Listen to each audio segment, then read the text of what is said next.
Welcome back to the show, everybody. Of course, we're back again today, the upper tier, which you on a daily basis now dropping content.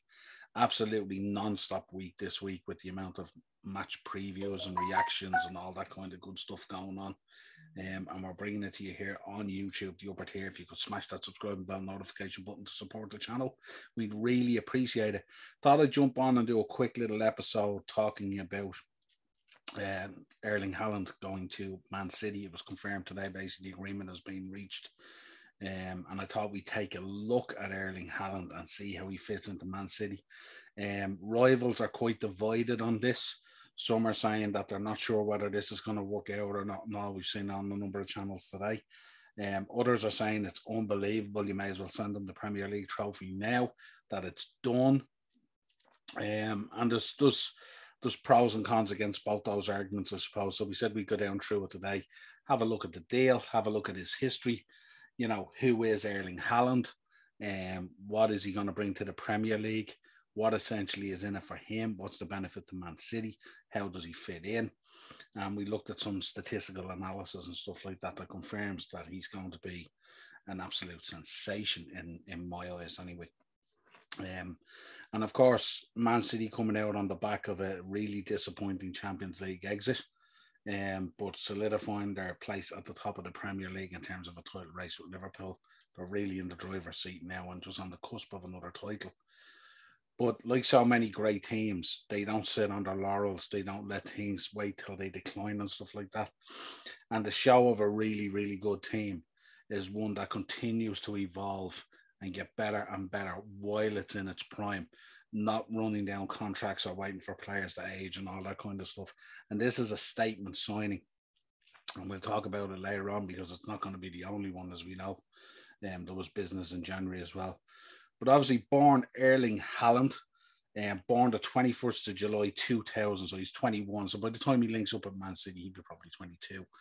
His place of birth, funny enough, was Leeds, England, and he's 6'4". So you've seen this guy operate in the Bundesliga and in the Champions League. He's an absolute monster of a man. He's a beast. He's 6'4", and he's as wide as he is tall. Really, really strong. Really, really aggressive, and an absolute goal machine. So that lays down a marker for the rest of us. If you look at his career so far, 2017 to 19, he was at Molde, 39 appearances, 14 goals. Went to Salzburg for the 19-20 season, 16 appearances, 17 goals. So here we're starting to see the difference in the stats here. Then in 20, he went to Borussia Dortmund. Till now, he's left to Man City. 88 appearances, 85 goals. Literally a goal a game. Literally a goal a game. And also for the Norwegian team, 17 appearances and 15 goals. Literally nearly a goal a game at international level as well. Obviously, Fabrizio Romano confirmed the news yesterday and that it was here we go. Haaland to Man City was all but done. You know, after nearly 12 months searching for an ideal long-term successor to the departed Sergio Aguero, Man City have found their man in Borussia Dortmund's 21-year-old striking sensation, Erling Haaland. Unbelievable. He's set to join Man City this summer following the Premier League triggered. Man City triggered his 75 million release clause embedded in his contract. Now, I'm sure other money changed hands as well. I doubt it was just the 75. I'm sure there was money went his way as well. I'm sure money went his father's way as well. We heard about the previous deal that was put together where it was stupid money altogether, and 500-600 grand a week on top of like 10 million going here and 10 million going there and X amount and stuff like that. So it was really ridiculous deal. But we know that so many teams were interested in him. Real Madrid, Barcelona, PSG and Bayern Munich all were very interested in signing this guy. He was an absolute sensation and on the lips of most people involved in football at the moment as to be that next massive thing. But Pep got him. He won the race against the others, and it's not surprising really either because we see this with City from time to time. Just when they don't succeed in certain targets like the Champions League, obviously, they go out and they strengthen again. They spend the money. They've no qualms about it. They get their business done early. There's no messing about. So moving on from that, he passed his medicals on Monday. Various different medicals he had, and Fabrizio confirmed the salary was agreed with Man City. Similar to the Kevin De Bruyne deal, £375,000 a week. An obscene amount of money for a week's work when you think about it. But I am sure, and the deal runs actually till June 2027. But I'm sure on top of that 375, there's a whole plethora of bonuses. And I think I read somewhere today that the whole deal encapsulated over the 5 years is somewhere in the region of $250 million. So we're talking massive money here, massive investment. He's also joined, obviously, this summer as well by January's recruitment that most people have forgotten about as well. Argentinian sensation Julian Alvarez, who will be on their pre-season tour in the United States this summer as well. So this is going to be Man City. They're going to be formidable, no doubt about it. And I can see why some rivals and fan bases are saying, just give them the Premier League trophy at this stage for next season as well, because it's going to be unbelievable. It's going to lift them back. And some people have been arguing and saying that, Man City, do they really need a striker and all this kind of thing? But at the end of the day, it doesn't matter what they need. It's a statement of intent from them that they want to continue to be at the top end of this stuff as much as possible. And that's the statement that they've made with this signing, an incredible signing. If you look at the key factors in terms of him and joining Man City, it greatly improves their chances of winning the Champions League. I think if you go back and you look, there will be a kind of a change of play. They might revert back to how they played when they had Aguero there, which is absolutely frightening to think about, especially with the personnel they have now.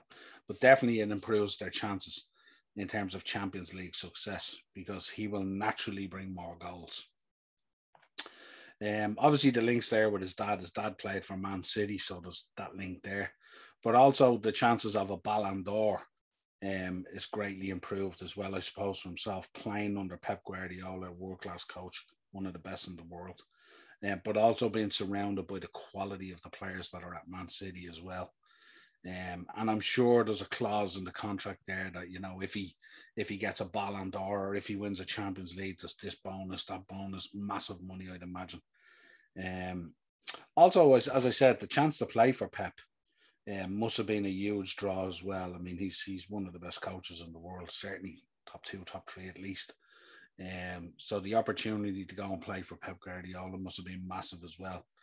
And I'm sure his dad would have advised him there on terms of Man City and stuff like that, and how they've grown as a club to be this successful, huge football franchise now that's there. And also in terms of boosting his own personal brand.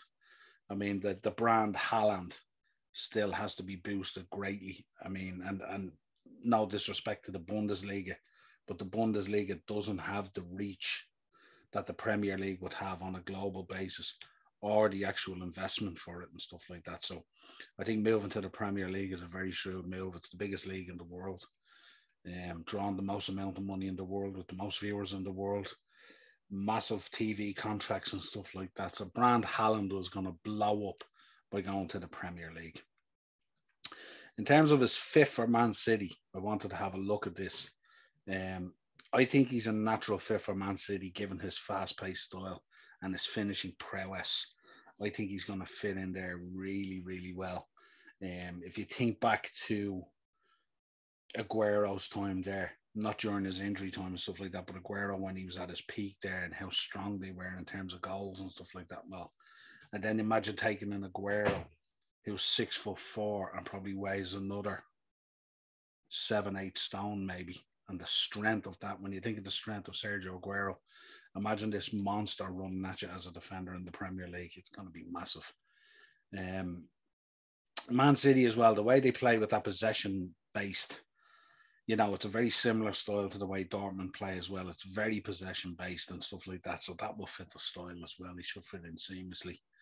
And as we said, his arrival will kind of require a revision back to the style that they played with Aguero when they had a striker in there as well, which is really, really important. If you look at the goal conversion rate, Man City's 13.8% goal conversion rate this season is the top in the Premier League. But Dortmund's is 19%, and that's mainly fueled by Haaland's finishing. So it's a full, 5-6 percentage points nearly higher. And I know we're comparing the Premier League to the Bundesliga, and we know they don't necessarily match up. And we know the Premier League is a much tougher league and all this sort of stuff. I mean, we've seen it with the likes of Jadon Sancho coming in, absolutely massive star in the Bundesliga, comes in, at times has shown what he's capable of, but hasn't really been that star in the Premier League this season. Maybe as much down to United as it is down to the player himself. But we've seen it doesn't necessarily correlate at times. But then we've seen other times when it does correlate, when players have come into the Premier League, German players, they've been absolutely outstanding. In his 23 Bundesliga appearances this season, Haaland has produced 65 non-blocked shots and 150 touches in the opposition penalty area. That's a whopping 43% shot-to-touch rate. So if you take that into account, I mean, 65 non-block shots and 150 touches. These are staggering figures. So if you compare that to Riyad Mahrez, Gabriel Jesus, Raheem Sterling, and Phil Foden, collected together, the four of them have 601 touches in the opposition penalty area, producing 165 non-blocked shots, a 27% rate. So even adding the block shots only gets the four-player combo to 37% compared to Haaland's 43%. So he's 6 percentage points higher than the four guys up front for City at the moment combined. So it's absolutely monstrous, and it's massive when you think about these stats and you hear people talking about, will he fit in? Will he be the powerhouse that he was in the Bundesliga? And people have mentioned, what about injuries and stuff like that? And you know what I mean? I just think a lot of it at the moment is salt. I think this guy is going to come in and he's going to be absolutely exceptional. And when you think about the squad that they have there, you know what I mean? It's frightening. I mean, if we take a little run down through the squad, look at who they have there at the moment. So you've Edison and Stefan in goals. You've Stones, Laporte, Diaz, Ake, Zinchenko, Cancelo, Walker, Rodri, Palmer, De Bruyne, Bernardo, Gundogan, Mahrez, Grealish, out wide, Foden, Sterling, and in the middle, Jesus, Haaland, and Alvarez. That is a frightening prospect for next season. Very little in terms of switching all those boys out at any position or any particular time. Doesn't weaken them in any way at all. So it's absolutely massive. This is a massive statement signing, not to be underestimated. And I think for the likes of my own club, Liverpool and United and Arsenal and Chelsea and all these teams, Spurs, Newcastle now, who have money to spend on players and squad and stuff like that, we're all going to have to up our game, or we are in danger of the Premier League becoming a farmers' league. So we're all going to have to not necessarily match them in terms of the spend or the money or something like that, but we're going to have to get a real good job going on the scouting situation, and make sure that we can fill that gap. The gap between ourselves and City at the moment is not that much, but I really do think we need other teams to step up there as well. It can't be just a two-horse race at times. You're gonna need other teams to come in there as well to pick it up and potentially push City as hard as they can. But certainly it's a frightening prospect for next season. A statement signing, getting business done early, no messing around. To turn around and to have Haaland signed up the first week in May, or second week in May, I should say. That's frightening about what City are about this season.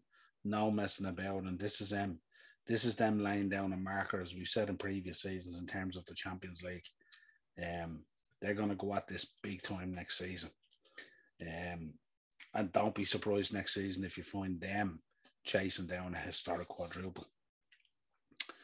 But until next time, let us know your comments down there. What do you think of Haaland signing for City? Is the league a foregone conclusion next season? Will teams be able to breach the gap with their own signings? Will he be the sensation that he is in the Bundesliga? Does a guy with his size and prowess and quality and all that, does that translate into the Premier League?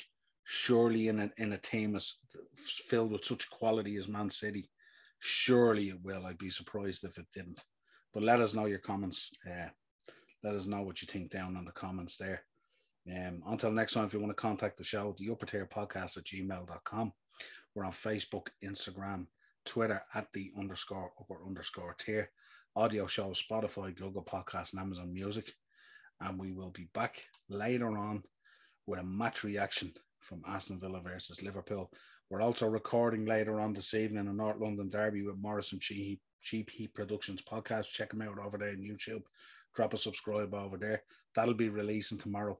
An absolute pivotal game in the top 4 race. Till next time, my friends, we better pray that we get the right players in and we bridge this gap.